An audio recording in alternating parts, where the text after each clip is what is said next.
Hello and welcome to MLW Con-Fusion. I'm your host, Rob Cameron, bringing you all that you may or may not need to know about Major League Wrestling and its television programming. This week, we're going to take a look at MLW Underground number 10, dumpster matches, no ropes, and a regular match, question mark? I don't know. Do that. Did email. Anyway, so news is a little bit on the light side this week. They've announced a handful of matches for Battle Riot and War Chamber, but those tapings have already occurred by the time this podcast was recorded and when it drops. And let's face it, I'm not gonna I don't want to rehash that. I have remained mostly spoiler free throughout this, outside of one nifty spoiler that kind of surprised me, but again, not gonna dwell on it until it comes out in television formatting. So other than that, the big piece of news that they vaguely dropped out there during Underground is that MLW Fusion is returning. I assume it's going to go back to Pro Wrestling TV, but they didn't really cover that. They just basically said after the season of Underground is over, their Fusion's coming back, man. So I'm excited on one hand because the show's called MLW Con-Fusion with Fusion confused.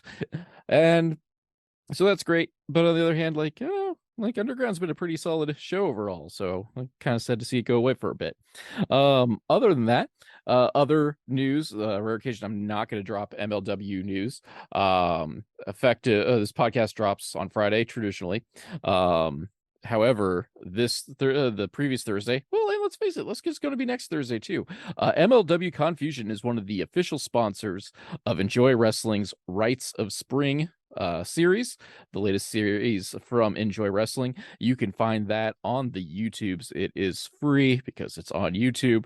I'm not good with the links on that, so be sure to check that out, in addition to checking out all the other fine things that MLW Con-Fusion hangs out with.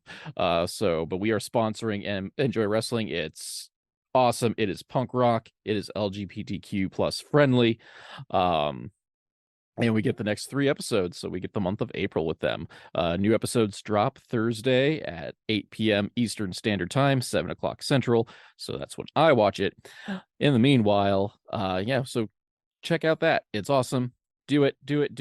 And while you're on the YouTubes, be sure to check out the other podcasts and news from the Urban Wrestling Network that MLW Con-Fusion is a proud member of. We're finally getting we'll call it a regular YouTube version of the show up on there as well. So, if you'd rather watch your show, even though I don't really record the video for it, I just got some fancy graphics done by those guys. They are awesome.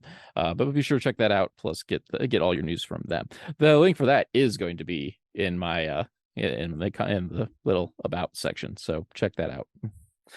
Anywho, so lacking news, let's just jump right into the Underground, baby. Woo!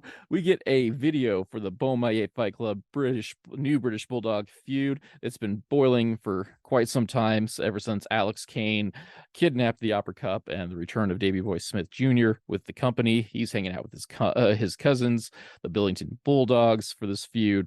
Last week, Thomas Billington got his teeth knocked out by the Bomaye, so fun times to be had by all. Tonight, we're going to come to a head as Davey Boy Smith Jr. gets his hands on Alex Kane in a no-rope catch style match. However, we get our intro, and we're going to start off straight with the action. We get a dumpster match featuring Mance Warner, Matthew Justice, Microman, and one that everybody knows. He's a certified G, don't need an ID, just the real one. Before we has match, though, Mr. Saint Laurent, friend of the show, gives the introduction for Microman and talks about respect and the lack thereof given to him by the real one. That was great. It was fun. Gonna have a match here. And so the match starts. Evidently, this is an elimination style match. So last person not in the dumpster wins. Bell rings, everybody's apprehensive, and then real one is just like, nah, donk, just drop kicks Microman in the face. And as much of Microman watching him just get kicked in the head out of nowhere makes me laugh. Like, that's just my level of humor right there. But as such, then the second gear crew members attack Real One. Real One breaks free and goes outside. Second gear crew catch up. Microman drop toe holds Real One onto the trash can lid. We go to break and we come back. Enzo is dead in the ring and we get a triple team what's up headbutt with Microman being launched into the groin of the Real One. Real One goes low on the second gear crew, kicks them both straight in the dick, and then follows up with crucifix bombs into the post. Real One's, most recent traditional it's not a finisher, but his one of his signature moves now. Inside the ring, Real One gets a hold of Microman. Manser saves Microman, but is sent into a board that has been brought in the ring. Matthew Justice has a chair. However, Real One gets taken down. He is rolled like on top of the dumpster lid. Matthew Justice gets a ladder, climbs to the top of it, goes for an elbow drop. Real One moves out of the way and lands in the dumpster. I'm assuming he was going to be eliminated, but Ricky Shane Page, a wild Ricky Shane Page, appears and attacks Manser. We go to break, and it's just brawling. Alexander Hammerstone is joining the brawl. It's second gear crew versus the Calling, and Hammer's involved. And derp. So guess we don't have a match anymore. Your winner, the other dumpster that didn't have someone go into it, I guess? Question mark. Okay, cool. I mean, that was fun while it lasted anyway. Of course, I would like to have a real winner involved, but, sometimes things happen, like the Calling coming up and ruining everything for me. Breaking news, as we touched on the top of the show, it's the return of MLW Fusion, and it is going to be exclusively featuring the Super Series. We also get an update on the Opera Cup, and Alex Kane is banned from said tournament due to his actions of defiling the Oprah Cup. We get a Battle Riot Control Center, more names announced for that, and we've covered all those in previous episodes of MLW Con-Fusion. So if you missed all those, just check them out, go back, binge listen to the show. But though I'm not entirely sure why you haven't listened to those episodes anyway, unless you're a new listener, then welcome. Go binge those other episodes and come back. Do your homework. I don't do my homework, so go do your homework for me. Next week, though, War Chamber is going to be live on the Underground, so I am kind of psyched for that, as maybe we'll get an end to this Calling and second gear crew nonsense, and the one called Manders can get off my television screen, or at least until I watch something else that accidentally has Manders in it. Anywho, second match of the night, no ropes, catch style match, Davey Boy Smith Jr. versus Alex Kane with the Bomaye Fight Club. Kane is with Sam Laterna before we start the party. Basically calls the Bulldogs toothless puppies. Going to show them all tonight. Kane and Davey Boy jockey for position, kind of like change holds, try to get their footing in this catch style match. For those of you not in the know, catch is very much hold and submission based, so there's a lot of grappling involved as we go about this. We go to break, and Davey Boy Smith Jr. takes advantage, but not for long, as Kane goes to the eyes, just like he did last week. Only this time he does it with his fingers instead of Bomaye juice. We are trading German suplexes, and I hate that. I hate things that drop people practically on their head, and we're just going to no-sell it and get back up and do it. But those devolve into a strike battle. Kane gets the straps down, angle slam, gets a 2 count on that, because why not? 2 count. Straps are down. Kane then locks in the ankle lock, and the crowd at this point is thoroughly behind Alex Kane, and not real thrilled with Davey Boy Smith Jr. Through this leg lock, though, both competitors trade leg locks before Davey Boy locks in the sharpshooter. Mr. Thomas interferes, pulls Kane to like the edge of the ring. There's no rope breaks because there's no ropes, but this allows Davey Boy to be distracted, and in pure babyface faction lets go the submission hold to go after the distractor. And the meanwhile, Kane goes for the Bomaye juice, sprays it, and misses Davey Boy. He dodges it, allowing Davey Boy to lock in a rear naked choke, choking the literal life out of Kane. Like, masterful selling on that one. Like, his eyes just glazed over. I'm not sure how you do that on command unless Davey Boy actually choked him out briefly. But your winner, Davey Boy Smith Jr. So that was interesting. I personally would have liked to see more catch action out of it, but like, I am a big fan of the British catch style. I do acknowledge that it's not for everyone.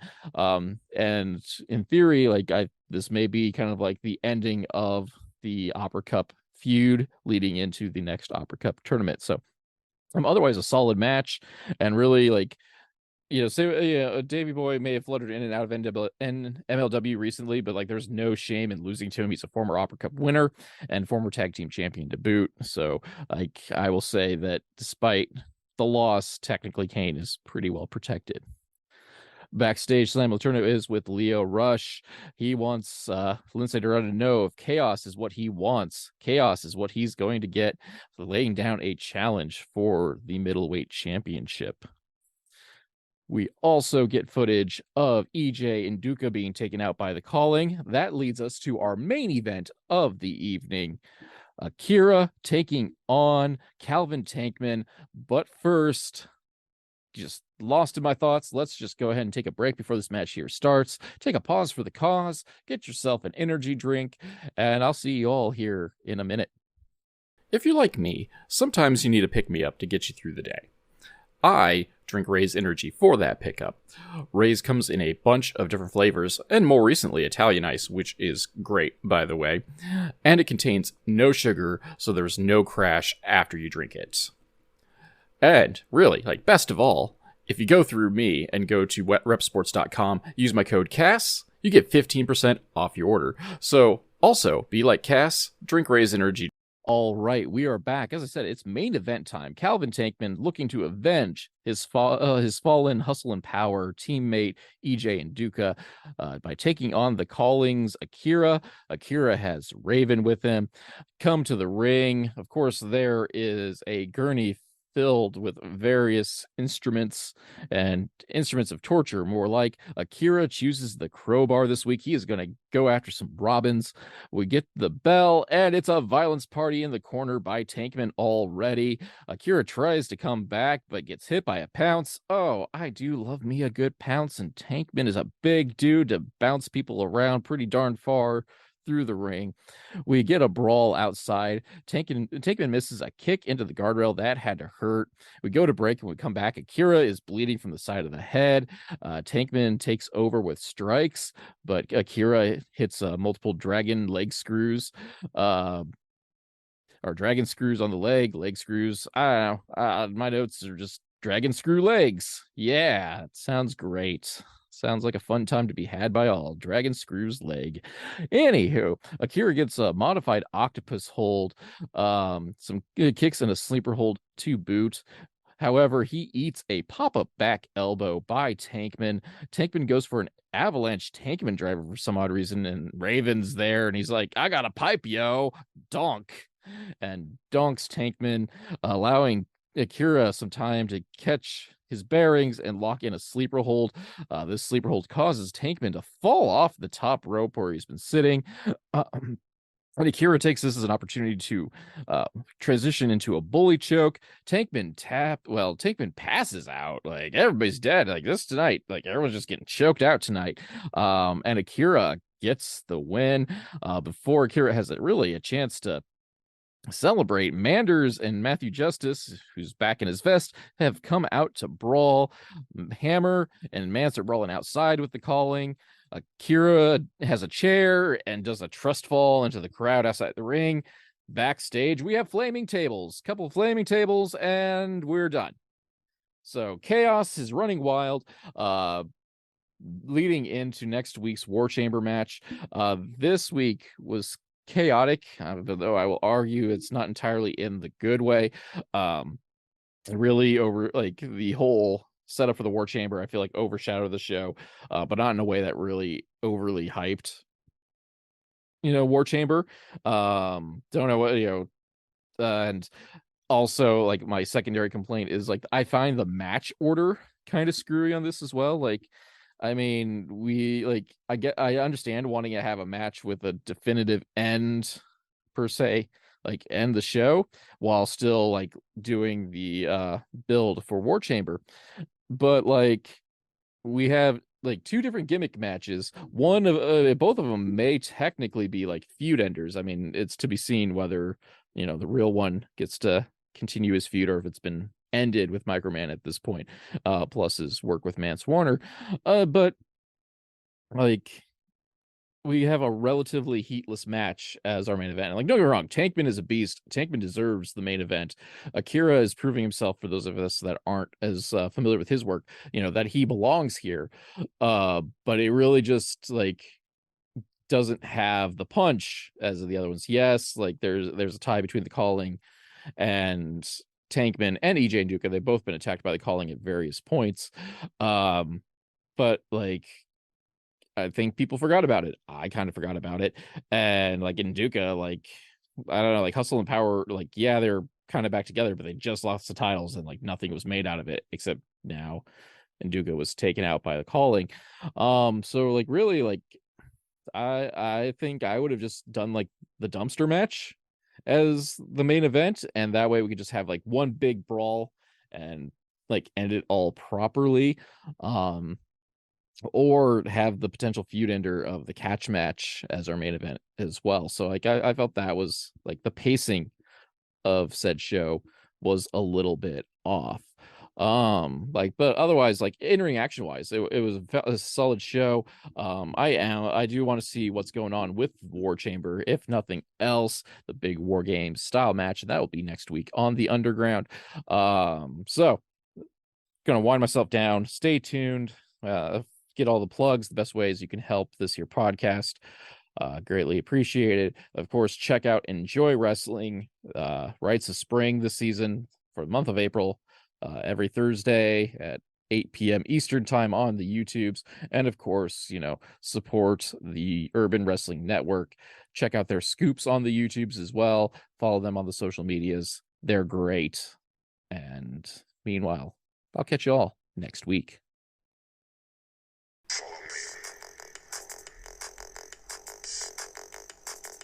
MLW Con-Fusion is a weekly podcast that is written and performed by Rob Kammer and hosted by Spotify for podcasters. MLW Con-Fusion is part of the Urban Wrestling Network. You can check out the Underground Rundown on YouTube at Urban Wrestling NW. The background music for this section is Ruined My Day, performed by Alan Schroeder. If you enjoyed this podcast and would like to support, please like, subscribe, and tell your friends, family, and enemies. Leaving a review is also helpful, because word-of-mouth advertisement is very important for small podcasts. My social media links can be found in the descriptor below, but the Twitter and Instagram are at the Nova of Cass. That's TheNovaOfCass, and MLW Con-Fusion can be found on Facebook at MLW Con-Fusion, all one word. If you'd like to support monetarily and help upgrade my equipment, please check out my virtual tip jar at ko-fi.com/Casanova. That's CASSONOVA. If you prefer more bang for your buck, go to patreon.com/Casanova. For as little as $1, Patreon backers get access to the podcast early and without those pesky ads, plus other exclusive content. So join the crew that is headed up by Keith Wynn and Alan Schroeder and check it out. You can also find t-shirts, coffee mugs, and other merchandise at the Con-Fusion Podcast store on Teespring. You can find that link below as well. For all business inquiries such as ads, sponsorship, and other voiceover work, please email at rzkammer@comcast.net. Kammer is spelled Kamer. Thank you all for listening.